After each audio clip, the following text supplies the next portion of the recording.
Dans le cadre de nos travaux sur la lutte contre la vie chère, nous abordons ce matin un volet qui a été souhaité par nos rapporteurs Dominique Théophile et Evelyne Perrot et qui concerne plus particulièrement les dépenses automobiles. Je tiens aussi à saluer la présence de Viviane Artigalas et Jocelyne Guidez, qui sont aussi rapporteurs sur ce grand sujet de la vie chère et qui fait couler beaucoup d'encre ces temps-ci. Je souligne aussi la présence d'Agnès Canaillé qui revient, et c'est avec un plaisir que nous l'accueillons de nouveau au sein de la délégation. Donc pour y voir plus clair, nous allons avoir 2 tables rondes aujourd'hui. La première qui portera sur les distributeurs automobiles et le marché de l'occasion, et la seconde sur le prix des carburants. Cette question nous paraît très importante car les dépenses automobiles représentent entre 10 à 15% des dépenses des ménages, et c'est d'ailleurs un point que nos interlocuteurs pourront nous préciser. Pour notre première table ronde dédiée aux distributeurs automobiles et au marché de l'occasion, nous accueillons en visioconférence Monsieur Cyril Comte, président du groupe Citadel, Monsieur Ludovic RBA, directeur de GBH Automobile en visioconférence, Monsieur Bertrand Joyot, directeur général de la Société guadeloupéenne de distribution moderne, SGDM, filiale du groupe GBH, et enfin Monsieur Philippe Alexandre Réboa, président du syndicat de l'importation et du commerce de la Réunion, le SICR. Puis je demanderai aux rapporteurs et enfin aux collègues de poser leurs questions. Je rappelle que nous avons nos 6 rapporteurs sur la vie chère et qu'après nos 2 rapporteurs spécifiques, Evelyne Perrot et Dominique Théophile, tout le monde sera invité à poser les questions. Et je vous réitère nos plus plates excuses pour ces problèmes techniques que nous avons connus ce matin qui sont indépendants de notre volonté. Donc, Monsieur Cyril Comte, je vais vous donner la parole sans plus attendre.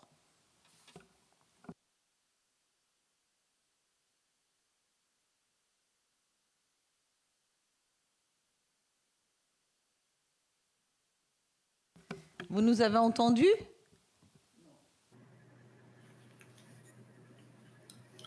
Votre micro est coupé, Cyril. Je vous ai entendu, excusez-moi. Merci. C'était pour vous dire que j'ai donc préparé un propos liminaire qui risque de durer 15 minutes. J'espère que c'est pas trop long.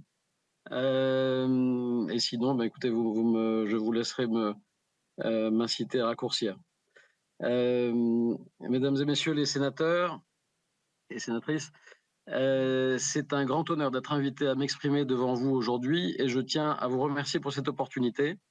Il me semble que c'est une première pour notre industrie en Outre-mer. Depuis 25 ans que j'exerce en tant que distributeur et réparateur automobile dans ces territoires, je n'ai jamais eu l'occasion d'échanger directement avec un élu local, régional ou national, qu'il s'agisse de députés ou de sénateurs. Cette audition marque donc un moment important pour notre secteur et je vous suis reconnaissant de pouvoir m'exprimer ici devant vous au nom de ma famille et des cadres, et directeurs et employés de notre groupe, qui, je dois le préciser, n'ont pas l'impression de vivre sur une rente ni de faire un métier facile.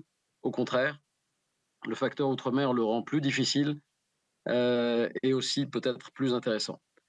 Alors permettez-moi de me présenter brièvement. Je dirige un groupe familial de distribution automobile donc depuis 25 ans. Je suis le 5e dirigeant de ce groupe depuis sa création il y a 105 ans. J'ai été membre du conseil d'administration du MEDEF Martinique de 2001 à 2023. J'ai présidé la commission économique, j'en ai été le vice-président. J'ai présidé le MEDEF Martinique en 2010 et 2011. J'ai créé l'association Outre-mer Développement avec quelques autres que j'ai présidé pendant 8 ans pour organiser 6 journées Outre-mer Développement à Paris entre 2009 et 2017. L'objet de cette journée, placée à chaque fois sous le haut patronage du président de la République, était de mettre en relation le monde politique, économique et social des Outre-mer avec la diaspora des talents. Je dois dire qu'un tel événement aujourd'hui manque cruellement et l'incompréhension, on le sent, se développe. À travers cet événement, des centaines de cadres ont été recrutés pour rejoindre des groupes ultramarins qui était partenaire de cette journée. L'histoire du groupe que je dirige, si vous le permettez, je pense que c'est utile que vous en ayez quelques informations, et dont je suis un des actionnaires familiaux, remonte à septembre 1919, lorsque mon arrière-grand-père a fondé notre première entreprise, LCA Compagnie, à Alger et Marseille. Nous sommes dans une logique transgénérationnelle, et donc nous regardons loin. En 1959, le hasard a conduit mon grand-père, alors installé au Maroc, à s'associer dans une entreprise d'exportation de bananes qu'il a reprise intégralement en 1963, en y nommant mon prédécesseur, André Peraldi, qui était notre directeur d'agence Cérépilaire en Algérie, laissé sans emploi à l'issue de l'indépendance après avoir chargé les derniers bateaux de rapatriés.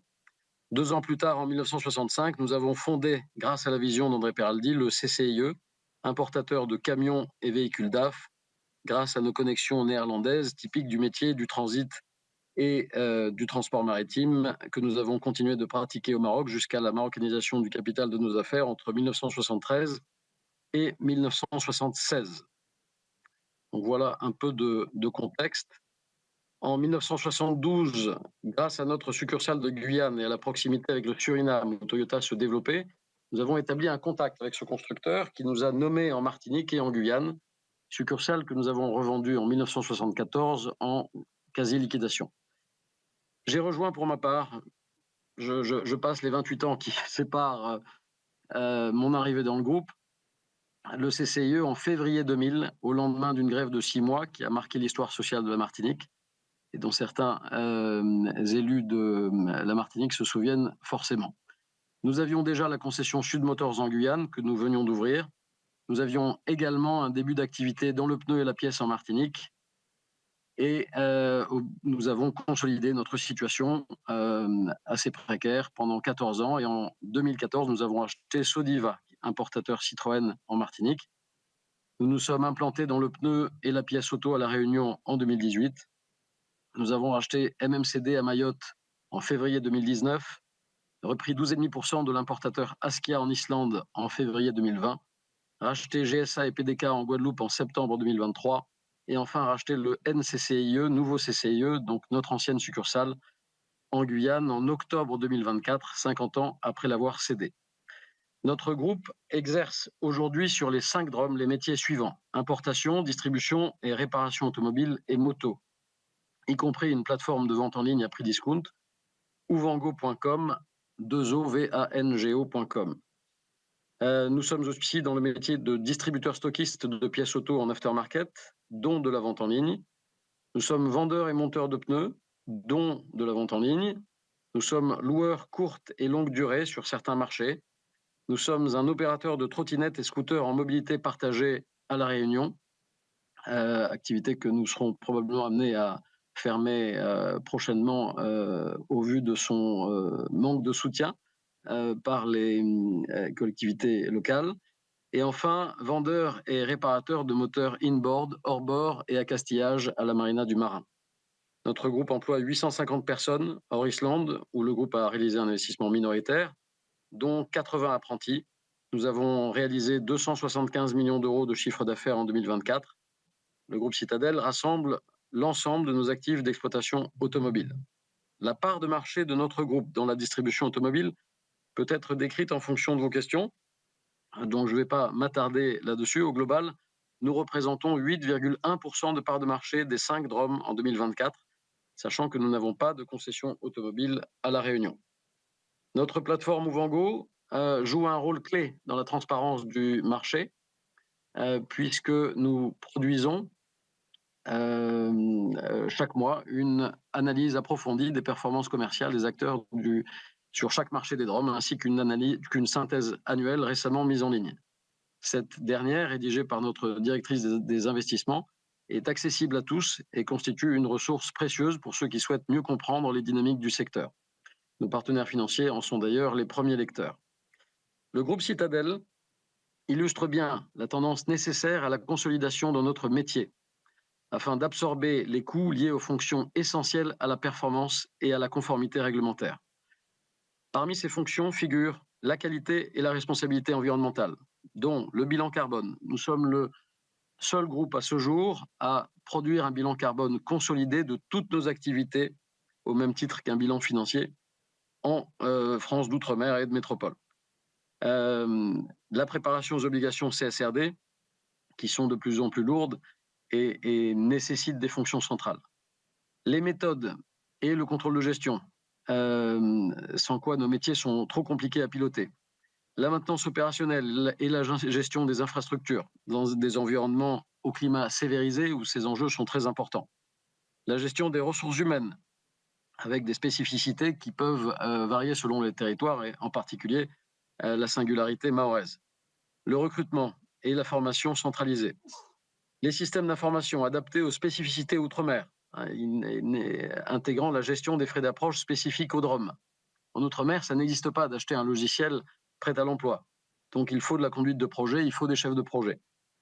Le centre de relations clients, qui nous permet et qui nous de contacter nos clients en conformément avec nos obligations d'importateurs, qui ne sont pas des obligations de concessionnaires. Le marketing digital, etc. en sont quelques exemples. Dans un environnement de plus en plus exigeant, ces fonctions nécessitent une mutualisation des ressources, rendant difficile, voire, de mon point de vue, impossible, leur prise en charge par un opérateur indépendant.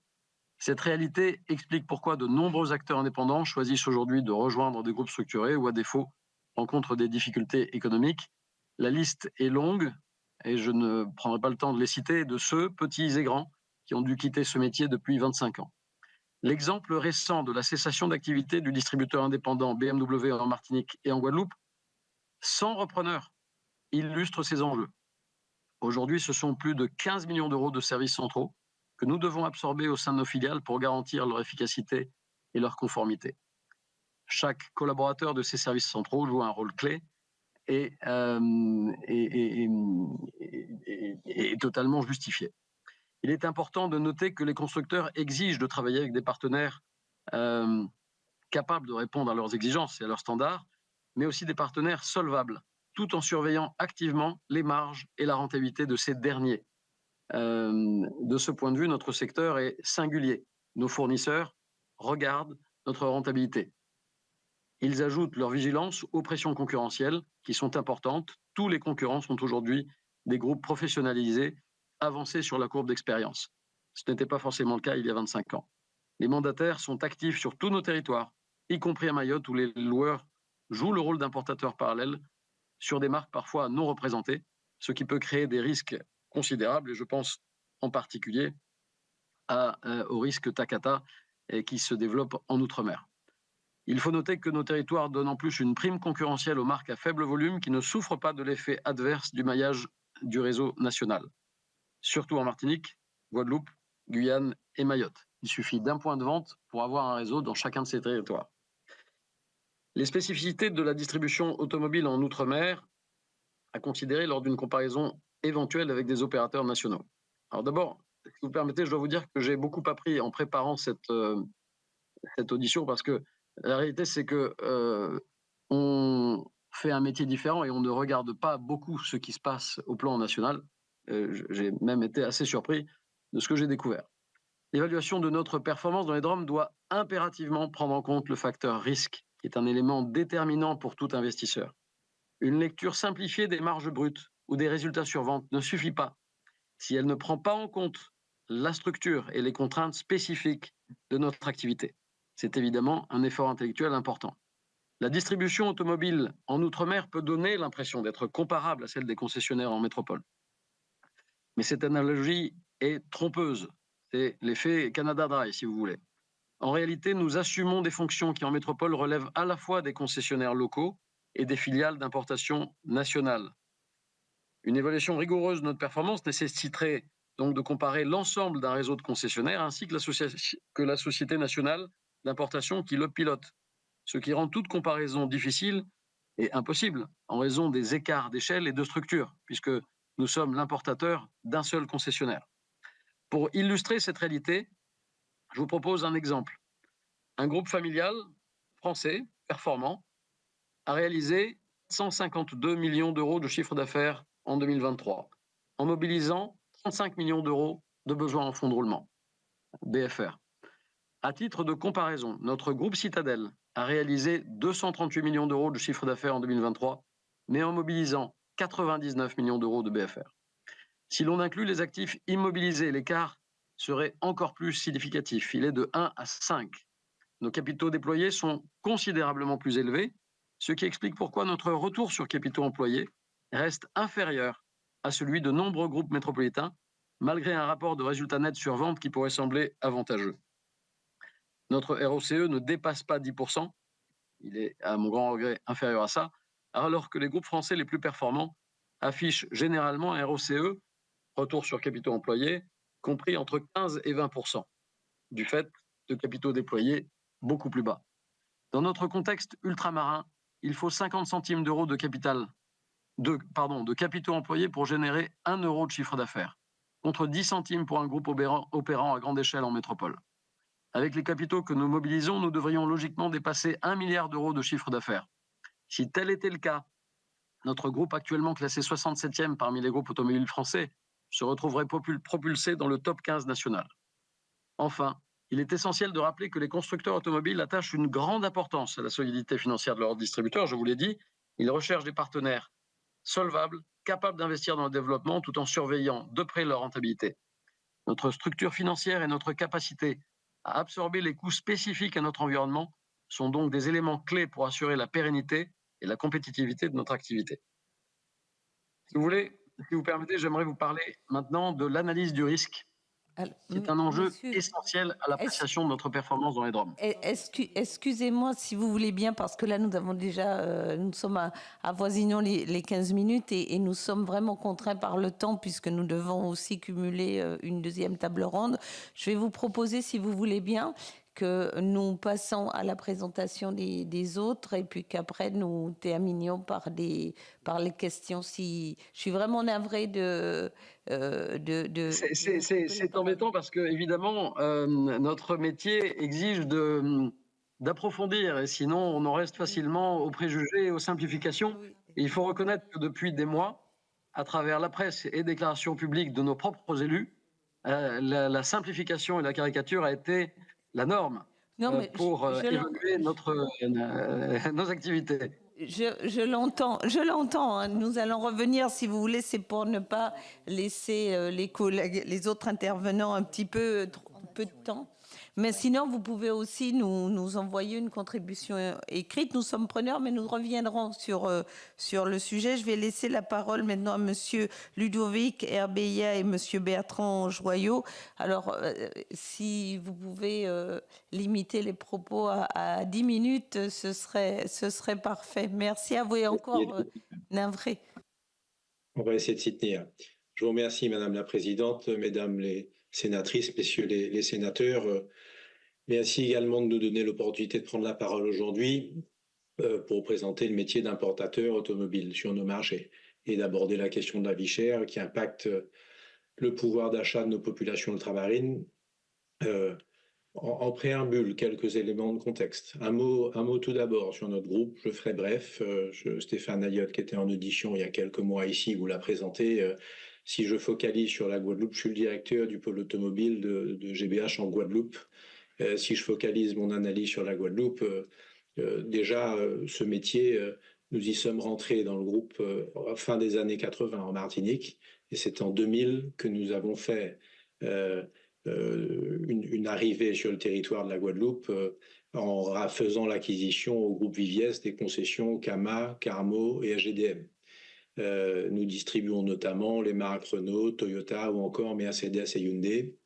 La Guadeloupe, c'est un marché de 15 800 véhicules en 2024, sur lequel 45 marques au total sont distribuées à travers 10 concessionnaires et 7 groupes dont GBH fait partie.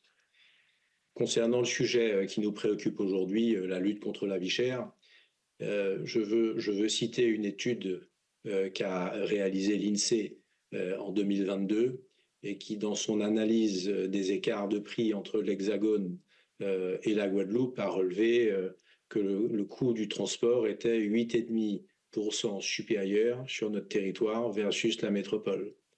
Alors, c'est un écart de prix qui, somme toute, est relativement contenu mais qui pour nous résulte de deux facteurs essentiels que l'on retrouve sur à peu près tous les secteurs en réalité. C'est la taille limitée de nos marchés et l'éloignement géographique avec nos sources d'approvisionnement.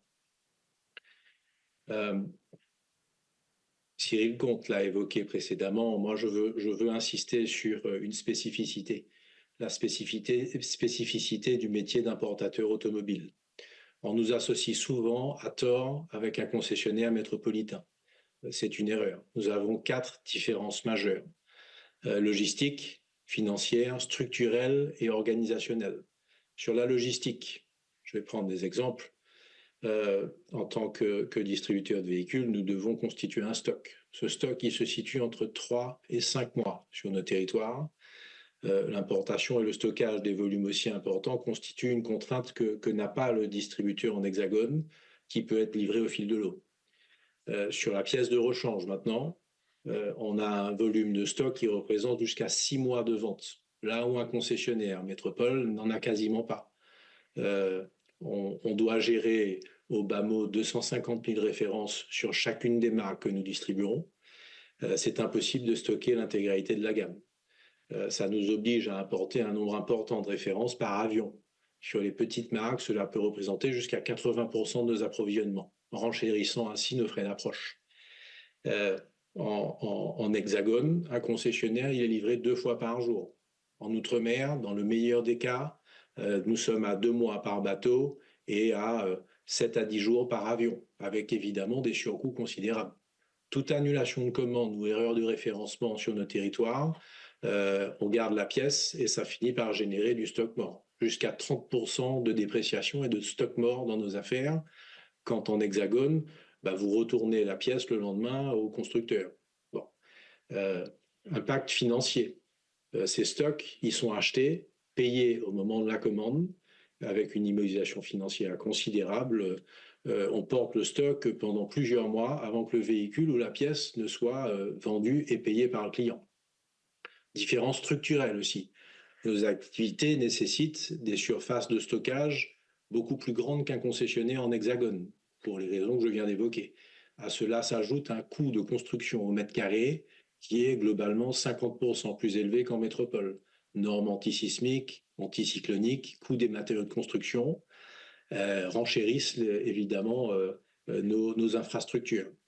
Le coût des assurances, les risques naturels, les risques incendies, d'émeutes comme on a connu récemment en Nouvelle-Calédonie ou en Martinique, renchérissent le coût de nos assurances. Quand vous trouvez une assurance, parce que la plupart des assureurs ont quitté nos territoires et ne nous assurent plus sur le risque émeute. Donc c'est une vraie problématique. Différence organisationnelle. En tant qu'importateur, c'est l'entreprise locale qui supporte la mise en œuvre de la communication, de la stratégie de marque. Le recrutement des services support inhérents à ce métier, les services informatiques, le marketing, les RH, la compta. En hexagone, tous ces services-là sont centralisés au niveau des groupes qui, à eux seuls, distribuent parfois l'équivalent du marché total de la Guadeloupe. Le top 25 des distributeurs en métropole font chacun d'entre eux au minimum la totalité des ventes d'un territoire comme la Guadeloupe. Donc ils peuvent écraser leurs coûts, ce que nous ne pouvons pas faire. Sur le secteur de l'automobile maintenant, là je veux prendre un petit peu de hauteur et vous dire que nous sommes dans un secteur en ce moment qui traverse de fortes turbulences. Et nos territoires ne sont pas épargnés, bien évidemment. Il y a un ralentissement économique mondial. Les constructeurs sont confrontés à une baisse de leurs ventes, annoncent des fermetures d'usines et des suppressions massives d'emplois. En Guadeloupe, le marché, l'année dernière, a baissé de 7%. On reste 20% en dessous de l'historique d'avant Covid. Et dans l'outre-mer en général, c'est 10% de baisse l'année dernière et en métropole, c'est 3%. Donc tout le monde est en diminution.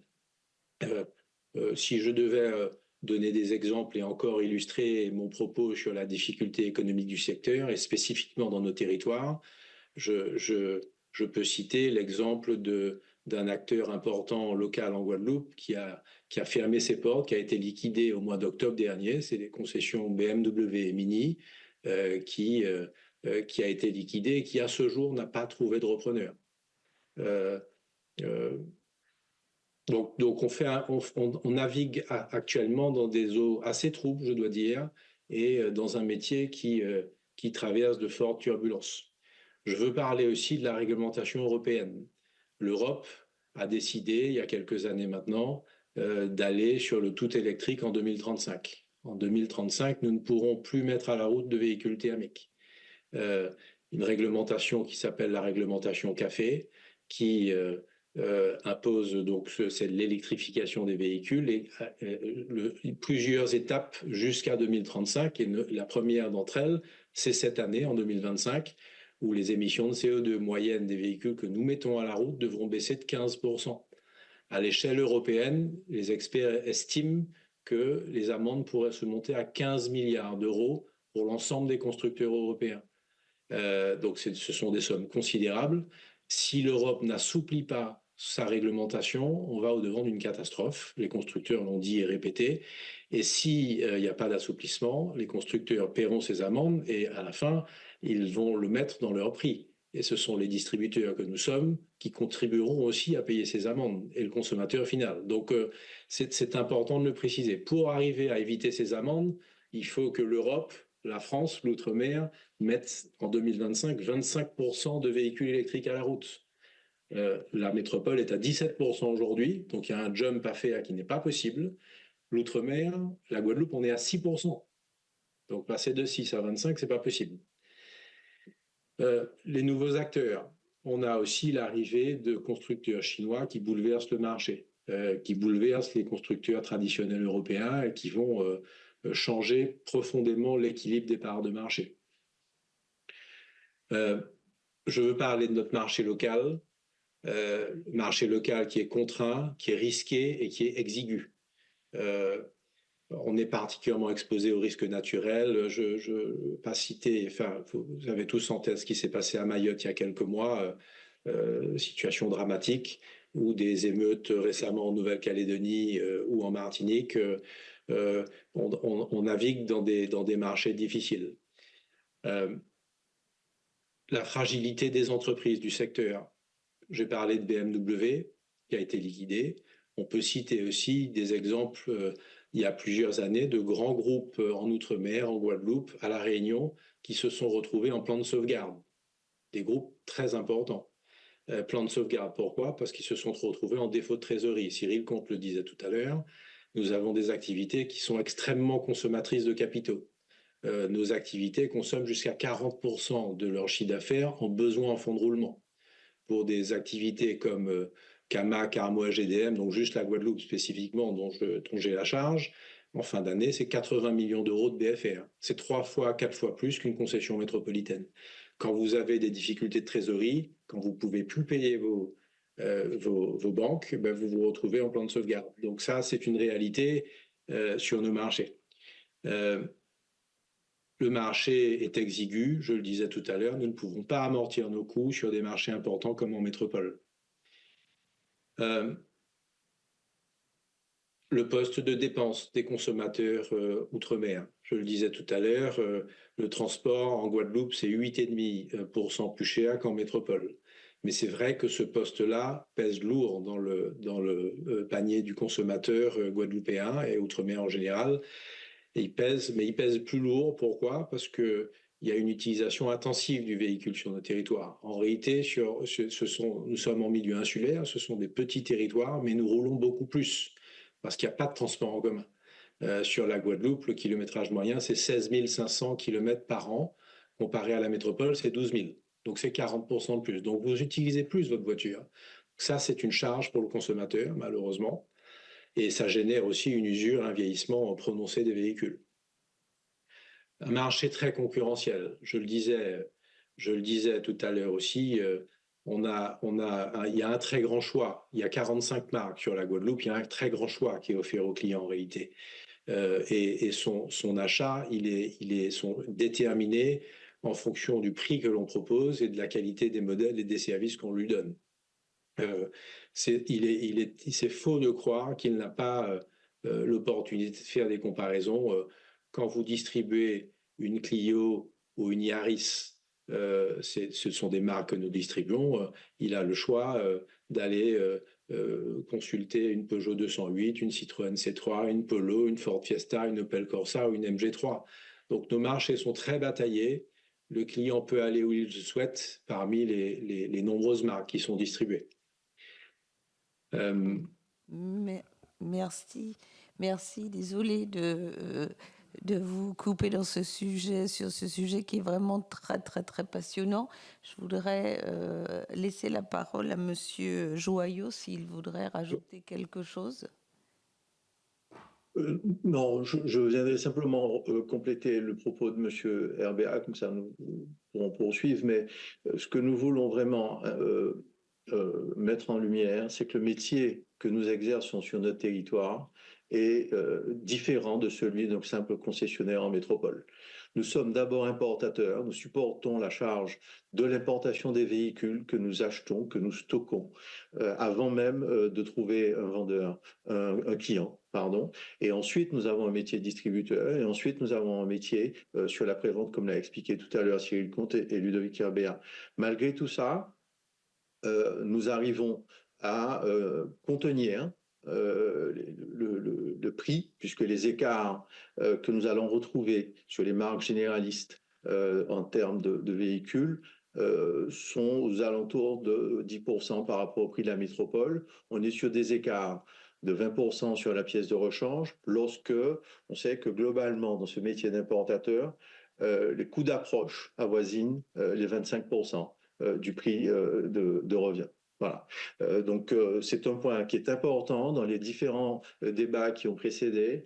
On a confondu la marge brute et puis les résultats. C'est un élément qui est très important. On a souvent parlé de bénéfices extravagants. La réalité, c'est que la marge brute que nous générons, elle est de l'ordre de 30%. Elle nous permet dans ce métier spécifique contraint où nous supportons un certain nombre de charges, d'absorber les frais d'exploitation, d'absorber les coûts de fonctionnement, les ressources humaines, les bâtiments, le risque en termes d'assurance, l'achat, le financement, j'insiste sur les millions d'euros qui sont nécessaires à cette activité. Et au résultat, au final, notre rentabilité est de l'ordre de 1,5 à 4% sur nos activités. Si on se compare à des activités de concessionnaires de distribution, les meilleurs sont effectivement aux alentours de 3,5. Si on se compare avec des importateurs à l'international, on est aux alentours de 4%. Un exemple qui est comparable d'un professionnel à Trinidad qui est pas loin de nous, on est aux alentours, le groupe Massy, on est autour de 4,3%. Donc les résultats au final sont dans la norme de ces métiers de la profession et nous avons vraiment un marché qui est contraint. Voilà ce que je voulais juste ajouter en complément de l'introduction de M. Herbéat. Merci Madame la Présidente. Merci beaucoup. Donc, nous allons poursuivre avec Monsieur Philippe-Alexandre Rébois. Et après, je passerai la parole à nos rapporteurs. Merci Madame la Présidente, Mesdames les sénatrices, Messieurs les sénateurs, chers collègues. Je prends la parole aujourd'hui au nom du syndicat de l'importation et du commerce de La Réunion en tant que président. Et mon activité professionnelle est d'être le directeur général du groupe Lille à La Réunion qui représente les marques BMW et Mini. Permettez-moi de vous donner quelques chiffres clés pour comprendre le marché de La Réunion. Le marché automobile de La Réunion, c'est un parc roulant de 450 000 véhicules. Vous avez sur ces 450 000 véhicules au quotidien, chaque année, un marché qui va fluctuer. Depuis 2020 et la Covid, nous n'avons cessé d'avoir un marché qui est en baisse, à tel point qu'il a atteint les 26 351 unités à fin décembre 2024. Ce marché a baissé de 12% par rapport à 2023. Et dans ce marché-là, vous avez normalement l'essor du marché du véhicule électrique. À fin 2024, 13,16% du marché réunionnais était en 100% électrique. Il faut savoir que La Réunion a abordé cette transition énergétique depuis 2016 et année après année, le marché doublait. Et en 2024, ça a été la déconvenue puisque le marché a reculé de 22%. À janvier 2025, le marché électrique recule de 47% et c'est censé être l'avenir pour notre territoire, puisque comme vous le savez, en 2035, nous aurons l'interdiction de commercialiser des véhicules thermiques. Il faut savoir que La Réunion est un territoire français qui cumule comme un millefeuille différentes taxations européennes, nationales et régionales. Je veux en venir sur le point de l'octroi de mer. L'automobile est l'un des plus gros contributeurs à l'octroi de mer qui finance le budget des collectivités. Il faut savoir que cet octroi de mer est fixé par la région Réunion et au 1er mars prochain, la Réunion sera frappée d'un octroi de mer vert qui viendra augmenter le prix des véhicules électriques en fonction de leur puissance, allant de 0% pour les véhicules qui font moins de 150 chevaux à 24,5% pour les véhicules qui font plus de 400 chevaux. À cela s'ajoutera un octroi de mer sur les véhicules hybrides, où vous avez par rapport cette fois à la cylindrée, un octroi de mer qui ira de 6,5 jusqu'à 34,5%. Donc quand on parle de vie chère, quand on parle de taxation, il faut savoir aussi pour rappel qu'au 1er mars prochain, nous aurons l'application du nouveau malus à 70 000 € avec cette nouvelle grille d'émissions de CO2. Un malus au poids sur les véhicules hybrides depuis le 1er janvier de cette année. Et la région a également revu la taxation du cheval fiscal, passant de 51 € le cheval à 57 €. Donc là, encore une fois, ça vient impacter le budget global de la voiture à La Réunion. La voiture est le moyen de transport privilégié sur le territoire, puisque les transports en commun ne sont pas très développés sur le territoire. Le marché de l'automobile est très concurrentiel, puisque malgré le fait qu'il n'y ait que 6 groupes, et je ne compte pas les mandataires qui viennent aussi parfois se disputer les immatriculations, 49 marques sont actuellement présentes sur le marché de La Réunion. Si je veux faire court et enchaîner tout de suite sur le parc d'occasion, le marché occasion est relativement stable et dynamique, puisqu'on est à 64 101 transactions sur l'année 2024, c'est moins 1% par rapport à 2023, qui lui-même était à moins 1% par rapport à 2022. Donc ça reste stable et ça représente quand même 2,5 fois le volume de véhicules neufs qui a été vendu en 2024. Concernant ce que disaient nos collègues sur la différence de nos métiers, je ne vais pas y revenir. Juste que vous compreniez, c'est si je prends l'exemple des véhicules électriques, les importateurs que nous sommes doivent stocker les batteries et modules de batterie de ces véhicules électriques pour pouvoir offrir un service de qualité à nos clients.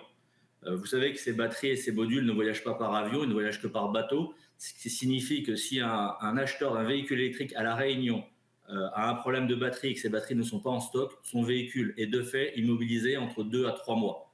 Donc, pour qu'on puisse avoir un service de qualité et éviter que ces voitures soient en stop drive, il faut impérativement que nous ayons des stocks, et ces stocks coûtent énormément d'argent, et je vous passerai l'espace nécessaire à pouvoir stocker ces batteries. Après, vous avez aussi dans les coûts supplémentaires, puisque l'électrique est encore une fois censé être notre futur, ces batteries doivent être mises en sécurité, et de nombreux concessionnaires et constructeurs locaux ont investi dans des containers à plus de 100 000 € le container pour isoler le risque de ces batteries, pour éviter tout incendie ou début d'incendie qui pourrait venir porter atteinte aux biens et aux personnes.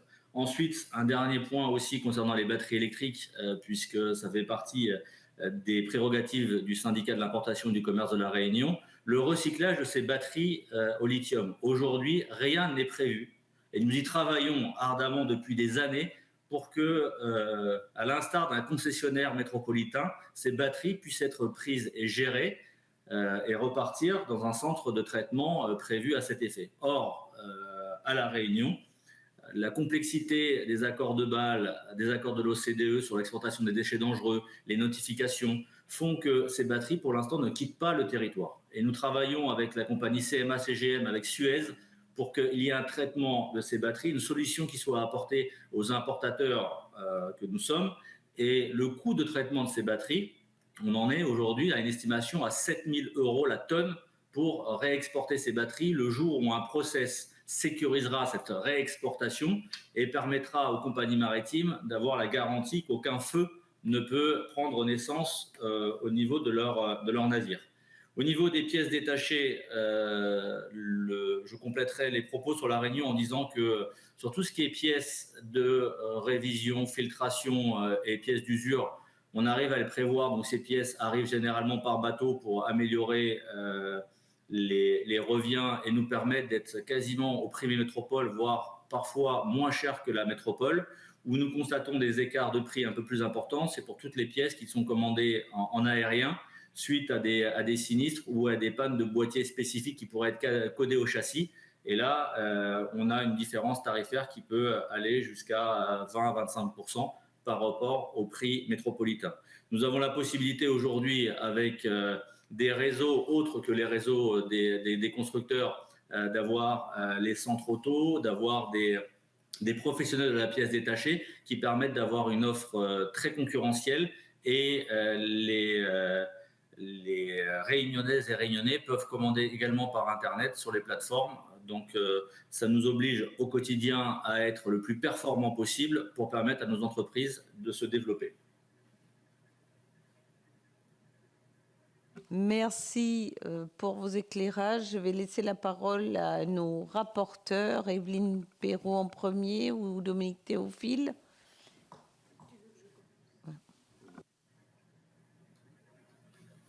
Voilà. Bien, écoutez, merci messieurs. L'éclairage était important parce qu'on ne se rend pas compte quand on vit en métropole des problématiques que peuvent rencontrer justement les ultramarins.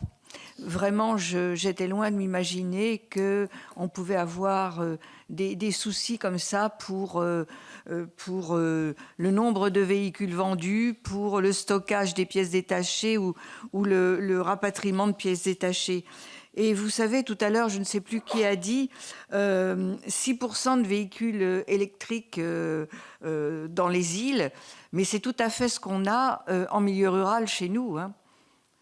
On n'arrive pas à lancer réellement le véhicule électrique. Les véhicules électriques, on les trouve dans les villes, mais pas en milieu rural. Et donc, on a à peu près le même problème. Alors, j'ai bien compris tout ce que vous avez dit, mais je voulais savoir, qu'est-ce que vous faites des épaves et des... Alors, vous avez parlé des batteries, là, à 7 000 € la tonne pour les traiter ou pour les stocker. Mais qu'est-ce que vous faites des épaves, des pneus usagés, de tout ce qui suit une voiture qui n'est plus en état de fonctionner, s'il vous plaît? Alors, je peux répondre sur la Guadeloupe, la Martinique. Nous avons des filières associatives traitement des déchets automobiles qui réunissent tous les importateurs, distributeurs et qui structurent la filière VHU. Les véhicules hors d'usage sont collectés, dépollués, broyés et réexpédiés en métropole. Donc c'est une filière qui fonctionne, pas sans difficulté parce que là encore, l'insularité, l'éloignement avec nos territoires fait que il y a des surcoûts également. Il faut aller chercher les véhicules et les coûts de réexpédition, malheureusement, font que l'équation économique est difficile. Mais comme le cours des matières premières, de la ferraille a augmenté ces dernières années, normalement, on y arrive. Sur les pneus, c'est filière très déficitaire, mais on y arrive également. Il y a une collecte qui est organisée depuis de nombreuses années. Globalement, les filières sont en place et fonctionnent aujourd'hui sur nos territoires avec les difficultés qu'on connaît de l'éloignement avec la métropole. Il n'y a aucune revalorisation locale. En réalité, tout est réexpédié sur des marchés européens et notamment la métropole. Et s'il vous plaît, au niveau de l'entretien des véhicules, vous avez des formations au niveau des jeunes, est-ce que ça se passe chez vous ou est-ce qu'il faut que les jeunes partent en métropole?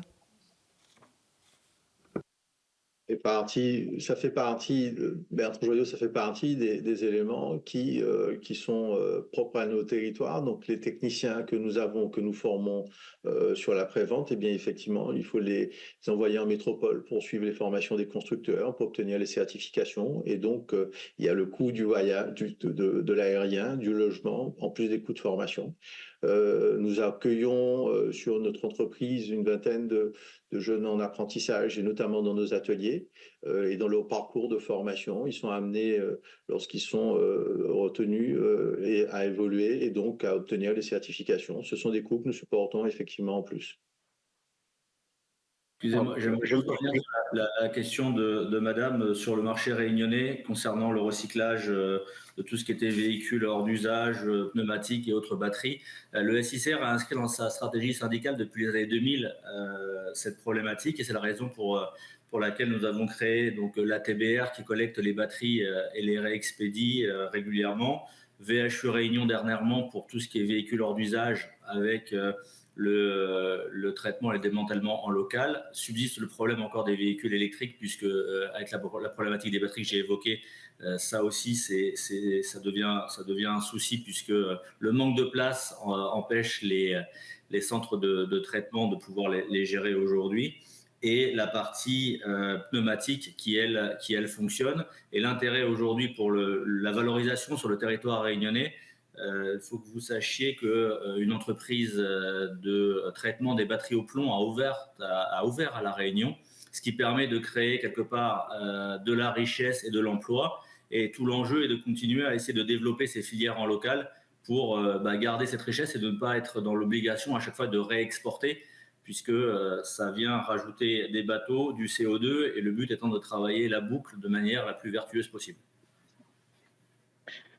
Merci. Ouais, je me permets d'intervenir pour souligner quand même que si effectivement les filières de retraitement VHU fonctionnent assez bien en Martinique, Guadeloupe et Réunion, c'est beaucoup moins le cas en Guyane et encore moins le cas à Mayotte, pour des raisons précisément de taille et d'éloignement. En Guyane et à Mayotte, qui doivent être aussi singularisées dans les difficultés auxquelles sont confrontées ces deux populations qui ont les revenus les plus bas parmi les 5 DROM, et donc qui vivent la double peine. Nous avons le problème du réacheminement vers des ports en eau peu profonde qui coûte très cher, et une taille de marché qui rend toutes les actions de retraitement beaucoup plus coûteuses. De ce point de vue, les surcoûts à venir sur le développement des véhicules électriques dans ces territoires sera encore renforcé par rapport à Martinique, Mayotte et Réunion. Je tiens aussi à rajouter qu'un point important, la vie chère dans le domaine de l'automobile, elle est aussi largement accentuée par l'électrification de nos métiers. Hein, il y a 7 ans, notre prix moyen de véhicule dans le mass market revenait à peu près 22 000 euros par voiture neuve. On est aujourd'hui pas loin de 30 000 euros. C'est un phénomène qui existe aussi en métropole, mais une grande différence avec la métropole, c'est que nous avons beaucoup moins accès au parc VO. À cause de la sévérité de notre climat, il est beaucoup plus difficile de s'approvisionner en véhicules d'occasion, et les véhicules s'abîment beaucoup plus vite, devenant des VHU plus rapidement. Donc les gens qui ont des moyens plus modestes, qui aujourd'hui ont basculé des VN, des véhicules neufs, vers des VO, des véhicules d'occasion récents ou relativement récents en métropole, n'ont pas ces solutions en Outre-mer. Pour vous donner un exemple, la plupart des groupes en France arrivent à vendre à peu près un véhicule d'occasion pour un véhicule neuf vendu.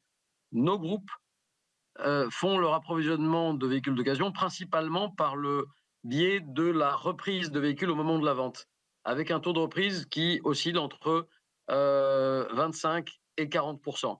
Aucun d'entre nous ne sait vendre un véhicule d'occasion pour un véhicule neuf.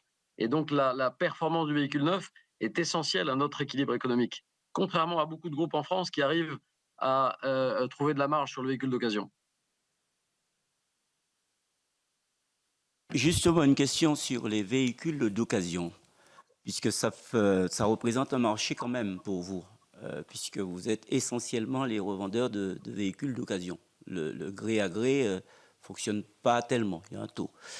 sur justement la problématique de l'Argus. Puisque les véhicules sont plus chers en Outre-mer, environ, vous avez dit 8%, mais je pense que dans la réalité, c'est plus que ça. Hein? On a quelques exemples de marques. Les principales, d'ailleurs, ça oscille vers les 29 à 30% parfois. Donc ça, c'est la réalité. Ça, c'est la réalité. Ça, c'est la réalité. Non. Donc, non. Si, je peux vous donner un exemple. Non, c'est inexact. Près de non, c'est exact. Je vais vous donner un exemple puisque je suis directement concerné sur facture, si vous voulez. Dans ces cas, vous avez un prix Argus national. Si vous avez un pourcentage supérieur en Guadeloupe, en Martinique ou à La Réunion, de prix d'achat, alors que l'Argus est calculé sur le prix national. Donc quand vous reprenez la voiture, le véhicule du client en Outre-mer, vous le reprenez au prix de l'Argus, du prix d'achat national, alors que le client l'a acheté à un certain nombre de pourcentages supérieurs. On est d'accord? Donc voilà, j'aimerais avoir plus de renseignements, puisque à la fois vous avez un surcoût, mais quand vous revendez votre voiture, vous ne calculez pas l'amortissement, puisque l'Argus, c'est quelque part l'amortissement. Vous calculez l'amortissement sur un prix qui est beaucoup plus bas. Donc vous reprenez la voiture à un prix plus bas que celui qui revend la voiture en métropole. Expliquez-nous ça, parce que c'est un... Si vous permettez, je vais essayer de répondre, monsieur le sénateur. Ce qui est gênant dans votre propos, c'est que vous laissez entendre qu'il existe des prix en véhicules neufs 29% plus élevés qu'en métropole. Le problème, c'est que bien souvent, quand on rentre dans les détails, on se rend compte qu'on compare pas les mêmes choses, parfois pas les mêmes produits. Et nous, on fait des récemment, ne serait-ce que pour cette audition, on a fait des comparaisons de prix. Il n'y a pas d'écart de tarif de 29%. Maintenant, je vous invite à aller notamment sur notre plateforme en ligne Ouvango, où il est possible d'acheter des véhicules singularisés, discountés, avec des remises considérables. Curieusement, nous n'avons pas beaucoup de clients pour ces produits-là. Et des remises considérables qui mettent ces véhicules beaucoup moins chers qu'en métropole. Deuxième point, donc je serais heureux d'avoir votre exemple, parce que très régulièrement, on nous sort aussi des exemples de pièces qui ont été 4 fois plus chères. À chaque fois qu'on creuse, on se rend compte que ce sont alors ça peut arriver parce que nos tarifs ne sont pas toujours parallèles, mais en général, on trouve toujours que la comparaison n'est pas possible. Vous dites également, monsieur le sénateur, si vous permettez, que forcément nous sommes les principaux revendeurs de véhicules d'occasion dans nos territoires. Ce que vous dites est inexact. Je viens de vous dire que nous reprenons seulement 40% de véhicules d'occasion sur nos ventes VN quand les groupes nationaux sont capables d'acheter suffisamment de VO pour vendre autant de véhicules d'occasion que de véhicules neufs. La réalité, c'est que le marché dans les Outre-mer est largement dominé par le gré à gré qui ne passe pas par les concessionnaires. Le marché vous a été décrit tout à l'heure par M. Roboy. Il représente le marché d'occasion à peu près 3 fois le marché du neuf. Et vous avez compris que dans nos ventes de neuf, nous ne sommes pas capables de ne revendre que 40% de véhicules d'occasion par rapport aux véhicules neufs. Vous dites ensuite que nous reprenons les véhicules au prix Argus, monsieur. Alors, sachez évidemment que rien n'est mécanique et on fait de notre mieux pour acheter au mieux.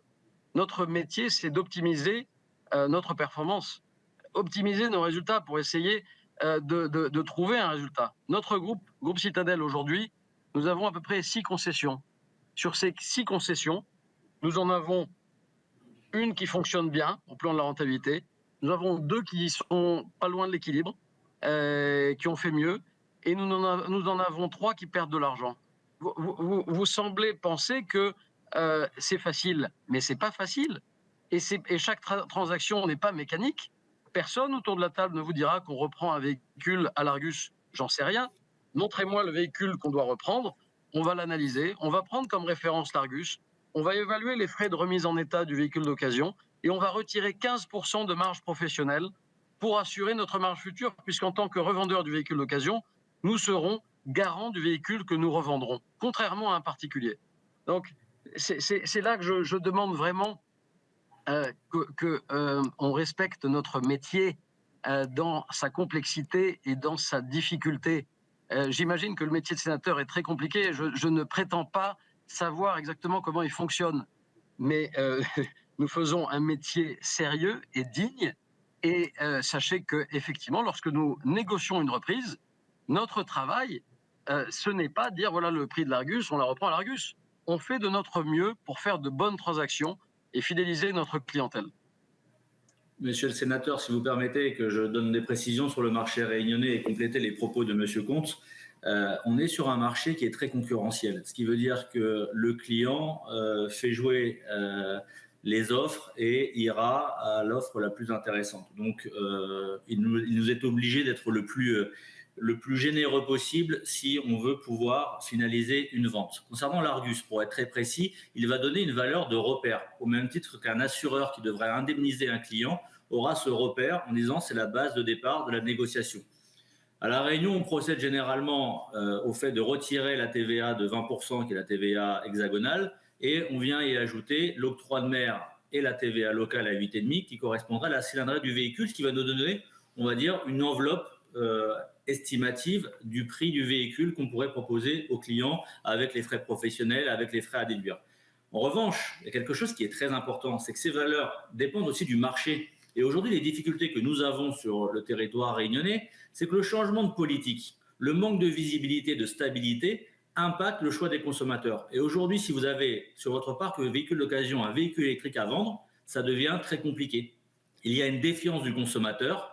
Derrière, changement ou pas de 2035 sur le fait de passer en tout électrique ou non, manque d'infrastructures de bornes de recharge sur le territoire. Tout ça va conditionner aussi un marché potentiellement de l'occasion qui pourrait être intéressant parce que qui dit lutte contre la vie chère et préservation du pouvoir d'achat, le véhicule d'occasion pourrait répondre à cette problématique. Mais encore faut-il, pour qu'un consommateur qui vive dans un immeuble ou dans un logement social, de pouvoir avoir accès à la borne de recharge pour pouvoir brancher cette voiture électrique qui est nettement moins chère qu'un véhicule neuf équivalent et qui va faire que non, il n'y a pas d'infrastructure, donc ces véhicules-là pèsent sur nos stocks, pèsent sur notre rentabilité et génèrent forcément un poids aussi en termes de trésorerie. Messieurs, s'il vous plaît, d'où viennent les voitures d'occasion et les pièces détachées, s'il vous plaît? Les véhicules d'occasion, si je complète le propos sur le véhicule d'occasion, il est inexact de dire qu'on détient la majorité du marché de l'occasion. Cyril Comte l'a précisé, je veux donner quelques chiffres. En Guadeloupe, le marché de l'occasion, c'est 25 000 véhicules par an.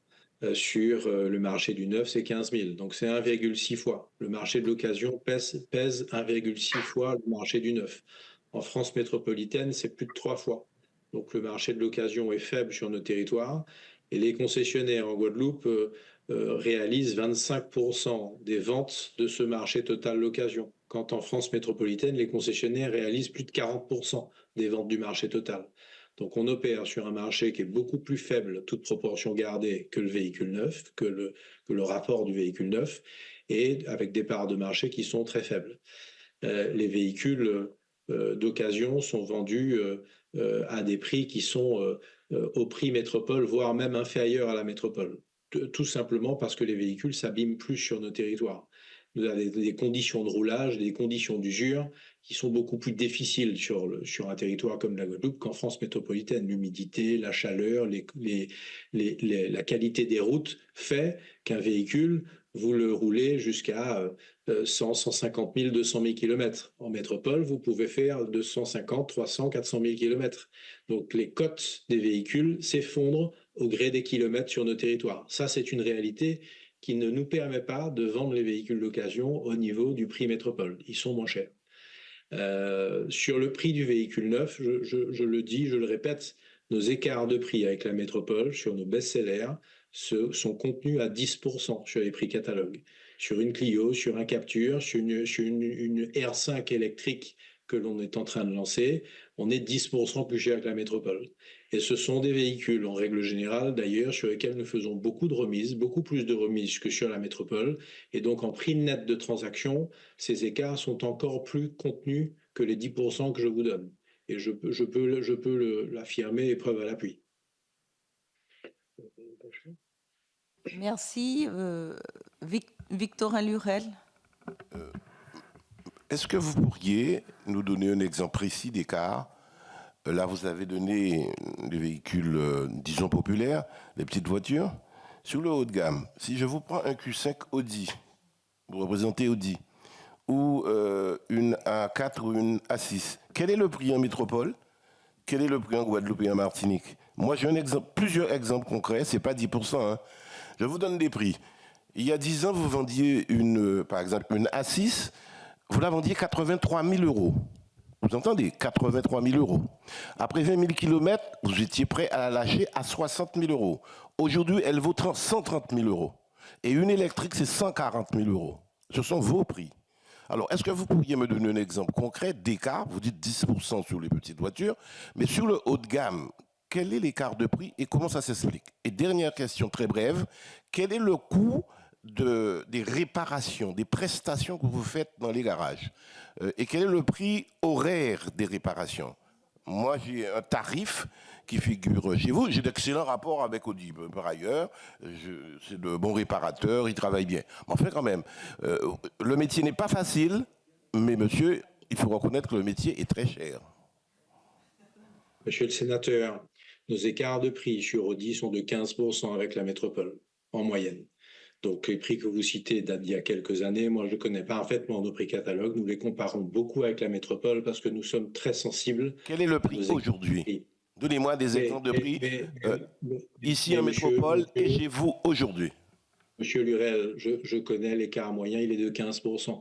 Nous avons une gamme extrêmement large, extrêmement diversifiée. Je n'ai pas le prix du Q5, telle finition. Il faut bien comparer les finitions que nous avons avec ceux de la métropole. Il y a beaucoup d'options dans les véhicules. Je suis prêt à prendre le pari avec vous. Nous sommes à 15%. Je vous ouvre, vous venez à mon bureau et on compare. Je n'ai pas de souci avec ça.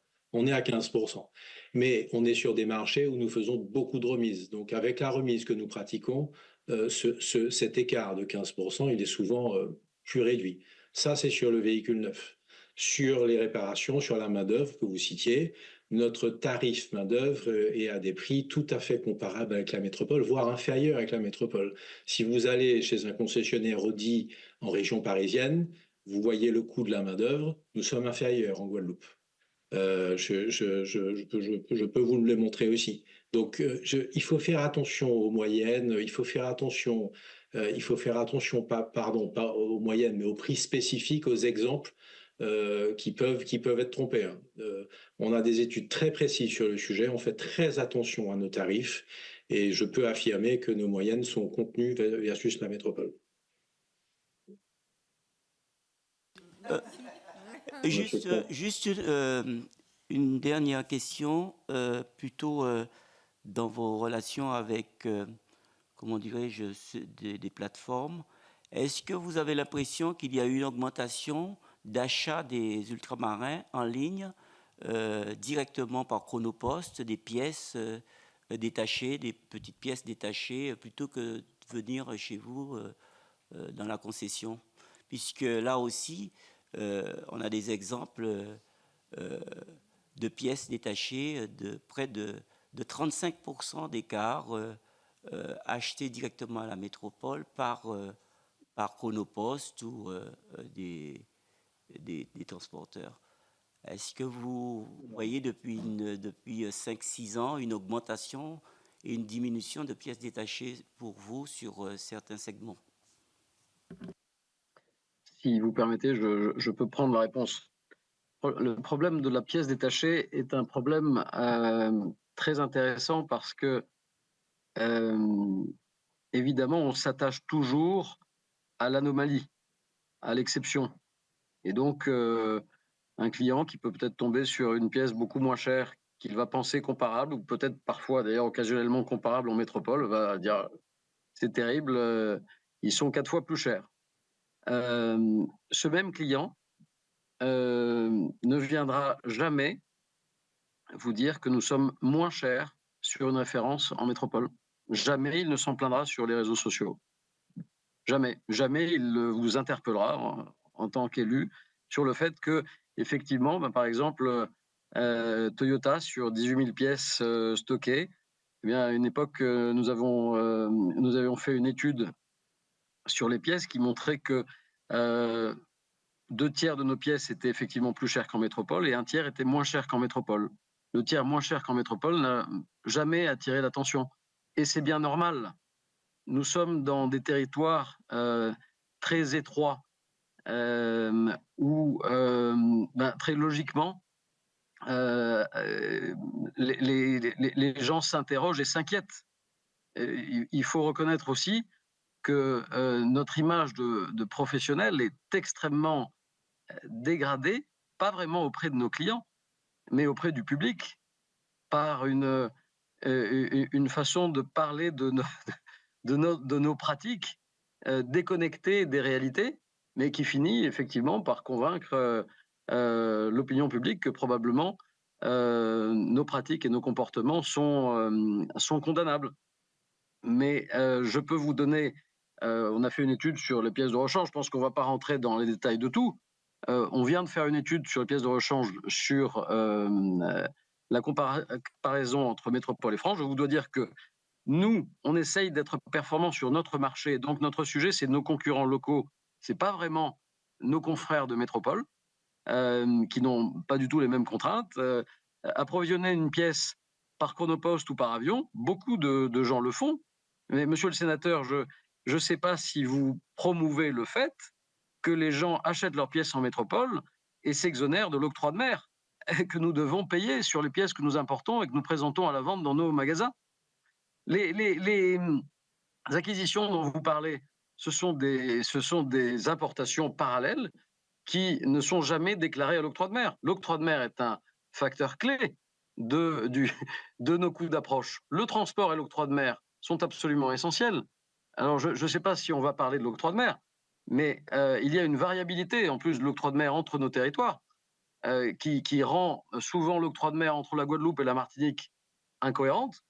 Donc, n'ai pas parlé en particulier de la différence de prix qu'il peut y avoir entre la Guadeloupe et la Martinique, à la fois parce que les frais d'approche sont différents à cause de l'octroi de mer et parce que les dynamiques concurrentielles sont différentes. Notre métier, c'est d'être compétitif sur un marché face à des concurrents. Notre métier, ce n'est pas d'être le miroir de la métropole. Pour finir, c'est le même sujet sur les véhicules. Vous vous interrogez sur les écarts de prix entre tel véhicule vendu en Martinique et tel autre véhicule vendu en métropole. La vérité, c'est que, si je prends l'exemple de Toyota, aucun de nos véhicules n'est comparable. Aucune finition n'est identique, puisque nous adaptons la définition de nos produits à nos circonstances. Et il y a des choses qui ne sont pas accessibles chez nous. Lorsque nous essayons de comparer, on a fait une comparaison de prix. Je peux vous donner, par exemple, le RAV4 222 hybride 4x4 SR TSS. Il est en Martinique à 50 990 € au tarif. Il est en métropole à 47 750 €. Le RAV4 222 hybride 4x4 SRX TSS, il est en Martinique à 54 990. Il est en métropole à 53 400. Mais quand vous achetez un véhicule, la plupart des gens savent qu'on achète rarement le tarif. Ça dépend du constructeur. Même en France, vous allez acheter des véhicules à des prix différents d'un concessionnaire à l'autre en fonction de ce qu'il a en stock ou pas et en fonction de la pression concurrentielle qu'il connaît ou pas. Donc, voilà. Quand on factualise et qu'on rentre dans les détails, on réalise qu'on est dans des métiers très techniques et qui sont compliqués. Et je suis heureux qu'on ait aujourd'hui l'occasion d'évoquer effectivement ces clichés qui finissent par devenir une réalité incontestée de nos pratiques et qui donnent lieu finalement, peut-être va-t-on en parler, à des projets de loi et qui veulent nous contraindre à un niveau de régulation inconnu partout ailleurs. Merci beaucoup. Alors j'aurais une question. On n'a pas évoqué l'usure prématurée des véhicules liée au climat, puisque dans ces territoires, vous aviez un impact lié à l'air marin, l'air salin. Est-ce que vous avez noté justement une usure prématurée des véhicules et parallèlement au niveau des véhicules électriques, puisque il y a les collectivités régies par l'article 73 et RUP sont soumises aux normes européennes. Donc les territoires ultramarins devront s'adapter en termes de véhicules électriques. Est-ce que vous avez aussi remarqué un dysfonctionnement de ces véhicules lié aux conditions physico-chimiques du milieu? Parce que ça, c'est aussi très, très important. Sur le territoire réunionnais, mon confrère l'évoquait tout à l'heure, 100 000 km en France hexagonale ou 100 000 km en territoire ultramarin, ça ne fait pas la même chose pour la voiture. Ça veut dire que de par le côté de la topographie de nos territoires, la chaleur, les habitacles souffrent beaucoup plus, les trains roulants souffrent plus. Donc, on a un coût quelque part d'entretien qui est lié à ces spécificités et qui font que c'est pour ça que beaucoup de véhicules sont mis ce qu'on appelle à marchand et pas revendus après à particulier, parce que le vieillissement est prématuré avec les très très fortes chaleurs. Concernant les véhicules électriques, au niveau de la Réunion, on a quand même une très bonne surprise en termes de fiabilité. La chaleur n'impacte pas les autonomies, le fonctionnement des batteries et ne génère pas de panne entre guillemets supérieure à un véhicule thermique. Donc c'est plutôt une bonne nouvelle pour le moment, même s'il faut relativiser. On parle de l'année 2024, 2800 véhicules électriques qui ont été vendus sur les 21 000. Donc derrière, il faudra certainement avoir un peu plus de recul pour avoir de la data, mais pour l'instant, les premiers indicateurs sont positifs. Alors, sur l'usure, si vous permettez, c'est une très bonne question et c'est un facteur clé qui détermine notre modèle économique. Et effectivement, l'humidité et la chaleur créent une usure prématurée sans commune mesure avec ce qui se passe en métropole. Je vais vous donner 3 exemples illustratifs très marquants. Le premier exemple, c'est qu'en métropole, le financement automobile permet de financer des véhicules d'occasion jusqu'à 12 ans d'ancienneté. Et ça, c'est un vrai outil d'accessibilité à la mobilité pour les ménages les plus modestes. Dans nos territoires, les véhicules légers de plus de 7 ans ne sont pas financés. Donc ça vous montre que les spécialistes du risque que sont les financières, à un moment donné, font un choix, et l'écart entre la métropole et les Outre-mer, c'est 5 ans. C'est logique parce que c'est clairement l'effet de la dégradation de nos véhicules par la chaleur et l'humidité. Le deuxième facteur très illustratif de ce qui se passe, c'est que nous avons connu en Guyane, avec une marque coréenne fameuse que nous avons l'honneur de distribuer, un tsunami de panne sur un tendeur de courroie pour un véhicule hybride diesel qui était inconnu en métropole.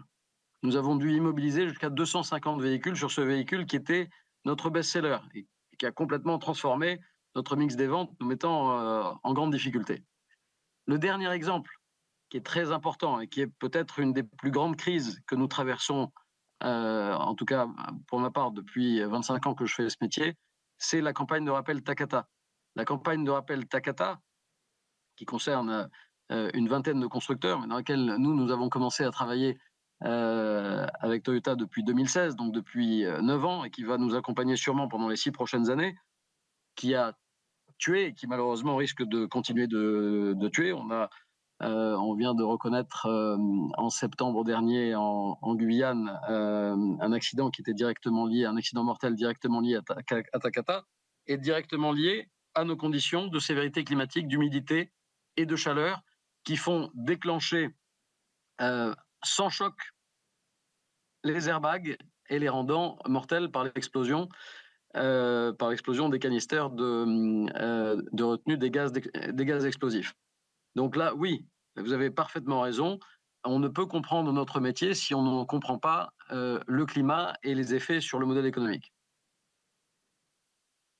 Merci beaucoup, Dominique Théophile. Juste une dernière question ou réaction. On a bien compris, vous l'avez bien décrit tout à l'heure, le coût de structure supérieur, assurance, transport, organisationnel. Je veux dire, tout est là pour démontrer que votre coût de revient global est supérieur au coût de revient en métropole. Donc, forcément, en décrivant les choses comme cela, vous serez presque à dire que vous êtes en déficit, quoi. Et pourtant, on vous dit que sur des cas, on ne va pas peut-être généraliser, c'est vous qui allez nous le dire, les véhicules sont supérieurs à 8%, beaucoup, au-delà. Et ça, on le dit, on a des cas. Est-ce que, donc, merci pour votre générosité, hein, qui se trouve en contradiction, pas avec nous ici, avec tout le peuple des territoires, qui parle de vie chère sur cette question-là. Merci encore de votre générosité, mais comme nous sommes des élus et que nous voulons tenter de renverser les choses pour donner plus de valeur à la fois, de moyens à la fois aux clients, mais aussi à ceux qui participent à toute cette organisation-là. Vous, quelles seraient des modifications structurelles qui vous permettraient justement soit de diminuer vos coûts, puisqu'il n'est pas question que vous perdiez, ou soit de diminuer les prix de la vente. Hein, une question simple, puisqu'en décrivant cela, on aurait pu dire que vous serez peut-être même à demander des subventions pour survivre, alors que vous avez quand même des doléances, sinon tout va bien. Quelles sont les modifications structurelles que vous voyez pour que nous puissions porter et défendre? Alors, si vous voulez bien, je vais donner la parole à Madame Guidez, Jocelyne Guidez, puis Viviane Artigalas, et enfin à Victorin Lurel qui souhaitait poser une question. Et puis après, nous allons clôturer cette audition. Merci Madame la Présidente. Moi, j'ai l'impression qu'on ne parle que de grandes marques aujourd'hui. Moi, j'ai une question, c'est par rapport justement aux marques un peu moins importantes et que l'on voit quand même bien circuler sur nos îles comme Dacia par exemple. On a énormément de véhicules comme ceux-là. Les loueurs de voitures pour les touristes revendent généralement au bout de 4 ans ces petites voitures qui fonctionnent quand même pas si mal que ça. Moi, je voudrais savoir si vous les rachetiez ou si ils viennent vous voir pour les revendre et sur le territoire, comment ça fonctionne réellement, ou est-ce qu'ils revendent directement de main à main ce genre de petites voitures? Voilà, merci beaucoup.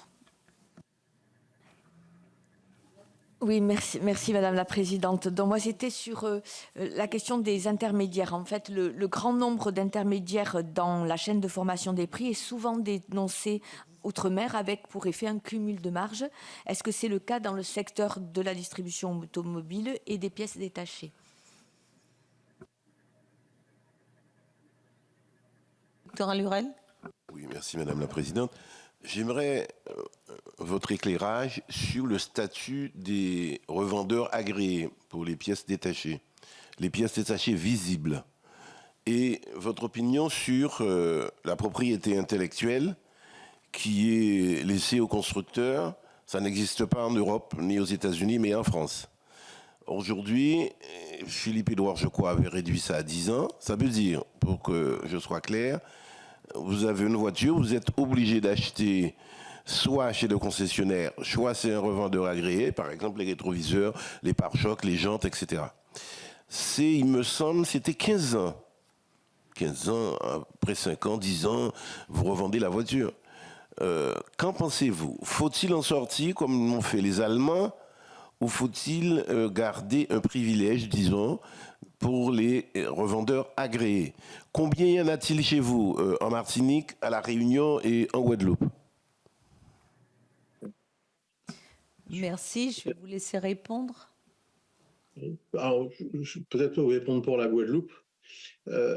Merci, Monsieur le Sénateur, pour cette question, parce que effectivement, sur la pièce détachée, on a plusieurs acteurs qui interviennent. Et en Guadeloupe, par exemple, on dénombre environ 29 opérateurs dans la distribution de pièces. Mais quand on parle de pièces, on parle de plusieurs types de pièces. Alors, il y a d'abord les grossistes qui vendent des pièces d'équipement, d'équipementiers, mais aussi des pièces de premier prix qui peuvent être, le cas échéant, adaptées sur les véhicules. Le prix des grossistes en global, en général, sont en moyenne assez proches du tarif de métropole. Il y a un deuxième type d'acteurs qui sont les plateformes digitales qui permettent d'offrir aussi un choix qui est un peu plus limité, puisque comme tout à l'heure Cyril Comte l'a évoqué, il y a la question de l'import et de ces pièces et donc du stockage. Et puis il y a les importateurs-distributeurs que nous sommes qui importons des pièces du constructeur et sur lesquelles, d'une manière générale, sur toutes les pièces de type usure, batterie, freinage, plaquettes, on est sur des prix qui sont inférieurs à la métropole.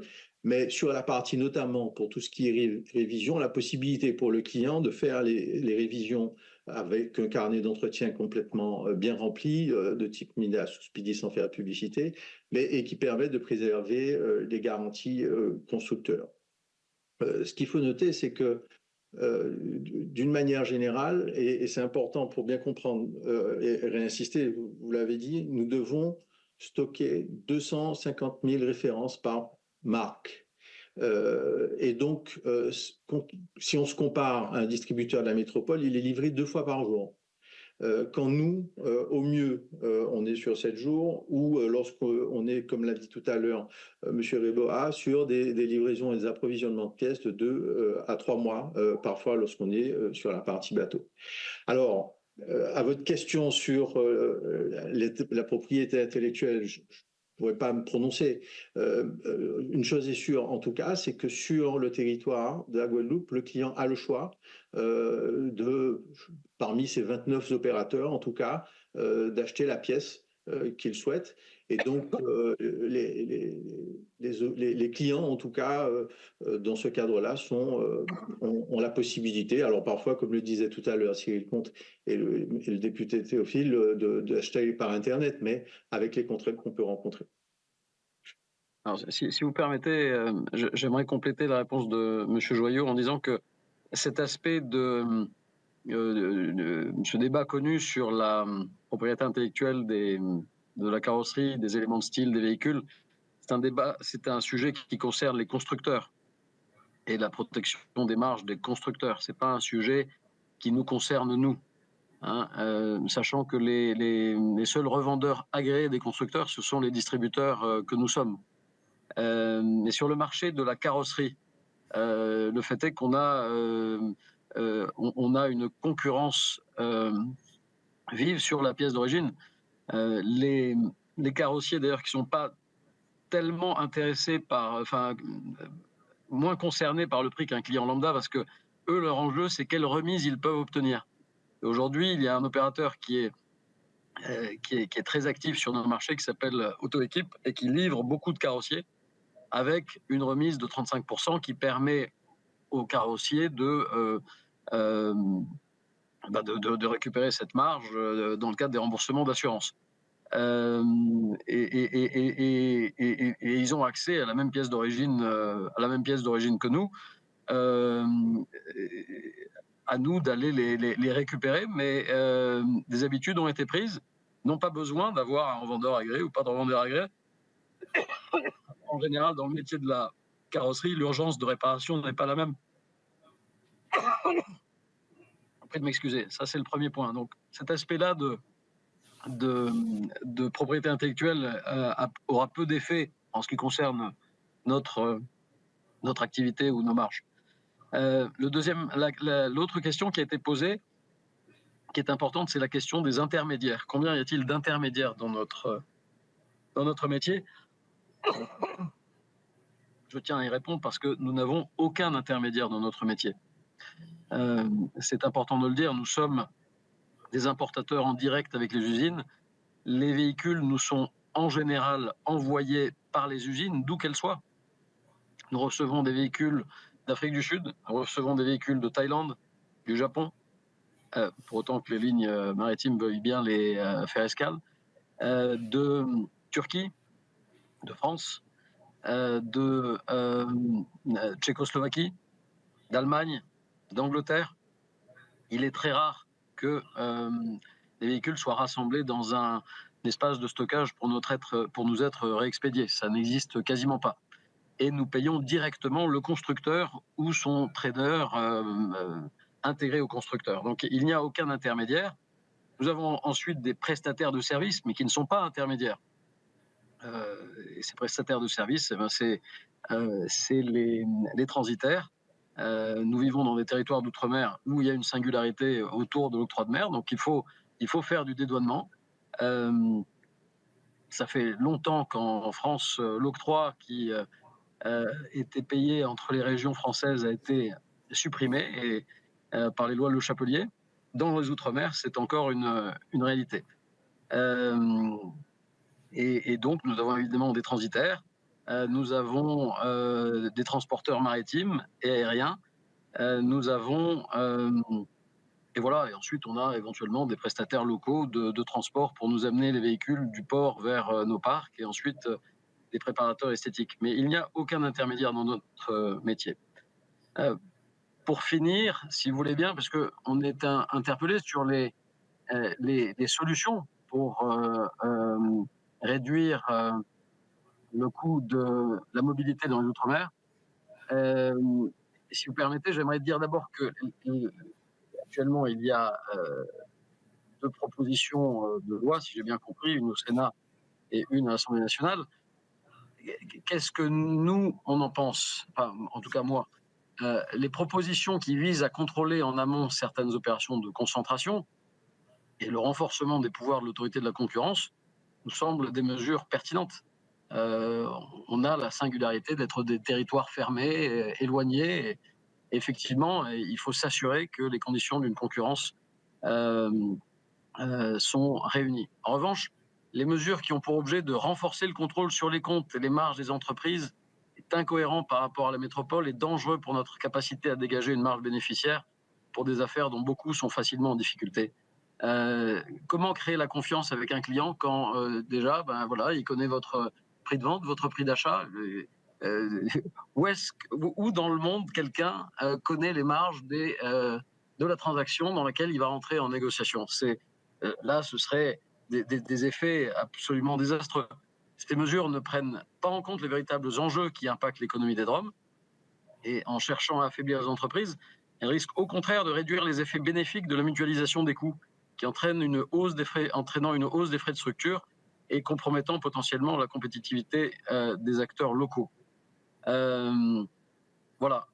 Ensuite, en ce qui concerne les propositions, si vous le permettez, pour répondre à une autre question qui a été posée, je ne vais pas développer, mais je le ferai si vous le souhaitez, mais j'ai listé quelques points. D'abord, inciter les constructeurs à intégrer les surcoûts de l'outre-mer.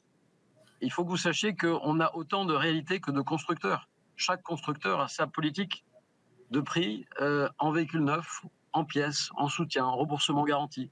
Nous avons tous des taux de remboursement de garantie différents, avec des remboursements de taux de main-d'œuvre différents, des remboursements de pièces différents. Et en général, la garantie qui est beaucoup plus développée sous nos territoires à cause de la prévalence des pannes liées au climat est déficitaire dans nos activités. Deuxièmement, réduire les coûts d'approche par transport maritime et aérien. L'analyse de la concurrence sur les coûts du transport maritime est un levier majeur. En Martinique, depuis 2011, par exemple, la manutention automobile, qui ne nécessitait aucune intervention de docker, a été soumise à une obligation de prestation docker sans valeur ajoutée, mais avec un coût en augmentation constante. Et de façon surprenante, pour un même service, nous payons une prestation de débarquement et de manutention très différente d'un port à l'autre entre les 5 outre-mer. Il serait aussi utile, pour limiter les ruptures de charge, d'assurer un fret aérien suffisant pendant la période de fête de fin d'année pour éviter les débarquements auxquels nous sommes confrontés en permanence et qui génèrent des coûts considérables. Troisièmement, clairement, il y a un enjeu d'octroi de mer. L'octroi de mer, très inégal selon les territoires, représente un obstacle majeur à la réduction des prix dans nos métiers, comme dans de nombreux autres secteurs. Une réflexion approfondie sur son impact économique et sur les alternatives possibles est indispensable. Je rappelle que des simulations ont été faites par le ministère des Outre-mer pour changer de système et supprimer l'octroi de mer tout en mettant en place des dispositifs de protection de l'industrie locale. Ces simulations n'ont jamais été publiées, elles restent invisibles. J'espère que le Sénat, à la suite de cette audition, pourra en demander la publication. Quatrièmement, prendre en compte le coût de l'insécurité. Je ne vous ai pas détaillé tout à l'heure les coûts considérables que nous avons subis à la suite des incendies, donc 5 incendies pendant les émeutes d'octobre, émeutes qui n'étaient pas des émeutes, puisque c'était des incendies ciblés et délibérés, effectués par des équipages de 4 à 5 personnes maximum. L'insécurité a un impact direct sur les prix et les revenus, notamment en Martinique, en Guyane et à Mayotte, où elle représente un coût économique considérable. En revanche, la Réunion est pour l'instant moins affectée. Cette insécurité, elle crée un problème d'assurabilité, le coût des assurances, qui a un impact potentiellement considérable sur les prix. Il faut savoir que la non-assurabilité crée des surcoûts vertigineux. Quand vous êtes assuré, à la limite, vous pouvez subir le coût de votre augmentation de prime. Mais si vous n'êtes plus assuré, vous êtes obligé de mettre en place des marges telles qui sont capables de créer votre propre fonds d'assurance. Alors là, pour les entreprises existantes, c'est évidemment catastrophique. Et pour les projets d'investissement, eh bien, cela ne voit pas le jour. Dans notre activité moto, la répétition d'attaques en bandes armées lors des périodes de troubles est devenue une menace pesant sur la pérennité de cette branche.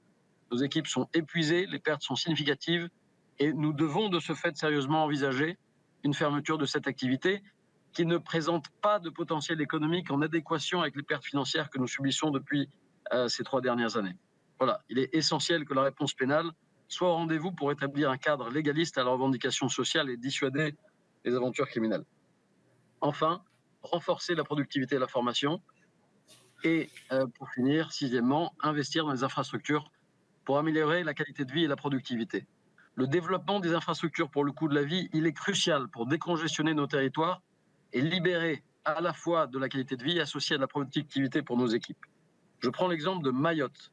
À Mayotte, où j'étais hier pendant ces derniers jours, les conditions de transport congestionnées et insécurisées ont un impact direct sur la souffrance de nos salariés, rendant leur déplacement professionnel insoutenable. Cette situation affecte non seulement leur bien-être, ils ont des trajets de 3 heures souvent pour venir travailler le matin et le soir, soit 6 heures par jour, mais aussi leur productivité et l'attractivité du marché du travail. Et cette réalité, elle est évidemment dramatiquement dégradée par le passage du cyclone Chido, alors même qu'elle est à un niveau insupportable hors Chido. Voilà, en espérant avoir répondu à vos questions. Merci, nous allons devoir mettre un terme à cette audition, mais vraiment qui a été vraiment très très éclairante. Nous sommes preneurs de toutes vos contributions écrites, mais avant de clôturer, nous avons bien compris la complexité du marché de l'automobile si nous voulons garder une offre assez large, puisque vous avez évoqué 45 marques différentes présentes sur les territoires et parallèlement répondre aussi aux besoins des personnes qui ont des faibles revenus. Alors, juste pour vous apporter un éclairage sur le problème des batteries électriques, il faut savoir qu'à la suite du rapport de nos 2 collègues, Viviane Mallet et Gisèle Jourda, sur la gestion des déchets dans les Outre-mer, le Sénat avait adopté une résolution le 20 juillet 2023 de manière à demander à l'Union européenne de modifier son règlement permettant justement de commercer dans l'environnement géographique proche de manière à trouver des voies d'exportation des véhicules, des batteries électriques tout en respectant la Convention de Bâle. Malheureusement, cette proposition de résolution n'a pas été suivie au niveau de l'Union européenne, mais nous ne lâchons pas puisque le 20 janvier dernier, j'ai encore déposé une nouvelle proposition de résolution un peu plus large sur ce qu'on appelle le paquet législatif RUP, de manière à tenir compte des caractéristiques et des contraintes des territoires ultramarins et d'étendre le marquage RUP qui a été mis en place pour les matériaux matériaux de construction, à l'agroalimentaire, aux déchets et aux produits du quotidien. Donc j'espère que cette fois-ci, nous allons poursuivre notre travail. Nous collaborons aussi avec la Commission des affaires européennes du Sénat et nous comptons bien nous rendre à Bruxelles dès que cette proposition de résolution sera adoptée. Encore merci pour tous vos éclairages et nous restons à votre disposition pour travailler en étroite collaboration de manière à améliorer le quotidien de nos compatriotes ultramarins. Bonne fin de journée à vous. Merci de votre invitation. Merci. Bonne journée. Merci. Au revoir. Merci, madame la sénatrice. Merci. Merci, au revoir.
Notre focus sur les dépenses